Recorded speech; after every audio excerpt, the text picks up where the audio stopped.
Jimmy Kimmel unleashed another blistering attack on Donald Trump during a monologue focused on Iran tensions, comparing the U.S. president's negotiating style to his life, while also mocking FBI Director Kash Patel.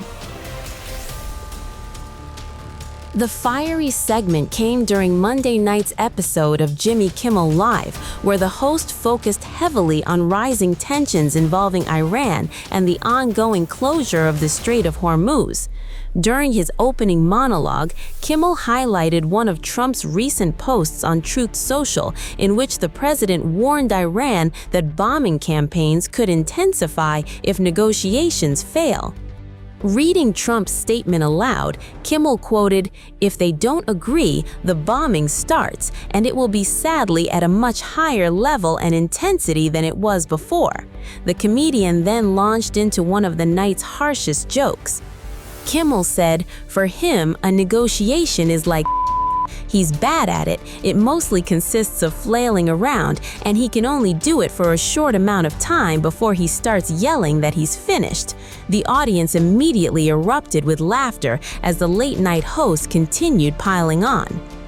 Kimmel also mocked the growing list of Trump threats toward Iran, joking, "His list of threats is now longer than Kash Patel's bar tab." That line appeared to reference recent controversy involving Kash Patel after reports published by The Atlantic alleged excessive drinking tied to the FBI director. Kimmel didn't stop there. He also took aim at Trump's controversial White House ballroom project, which recently became the subject of legal disputes in federal court. "I wonder what will open first, the Strait of Hormuz or his ballroom?" The comedian was referencing Trump's luxury ballroom expansion plans at the White House, which faced a temporary construction halt earlier this year after a federal judge ruled work must stop unless Congress formally approved the project. An appeals court later allowed construction to continue pending further hearings scheduled for next month. But Kimmel's sharpest focus remained on the political and economic fallout tied to the escalating Iran conflict.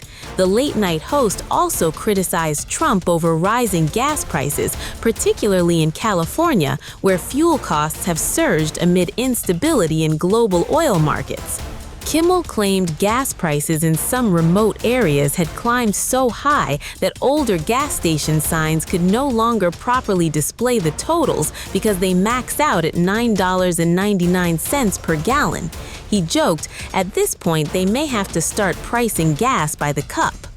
The monologue immediately triggered fierce reactions online. Supporters of Kimmel praised the comedian for aggressively criticizing Trump during a period of growing geopolitical tensions and economic anxiety. Critics, however, accused Kimmel of once again pushing vulgar political attacks instead of comedy. The exchange also reflects the increasingly hostile relationship between Trump and late-night television hosts. Kimmel has remained one of Trump's most outspoken critics in entertainment media, frequently targeting the U.S. president's policies, personal behavior, and public controversies during his monologues. Trump, meanwhile, has repeatedly blasted late-night comedians as biased political activists disguised as entertainers. The latest clash comes at a particularly volatile time politically. Tensions involving Iran and the Strait of Hormuz remain a major global concern because the waterway serves as one of the world's most critical oil shipping routes. Any prolonged disruption threatens energy markets and could continue pushing fuel prices even higher worldwide. That growing economic pressure has increasingly become political ammunition for critics of the administration. At the same time, Trump's aggressive rhetoric toward Iran continues fueling fears of deeper military escalation in the region. Now, Kimmel's viral monologue has once again inserted late-night television directly into America's political and international drama, and judging by the online reaction, the comedian's savage comparison between Trump's negotiation style and personal life may become one of the most talked about late-night moments of the week.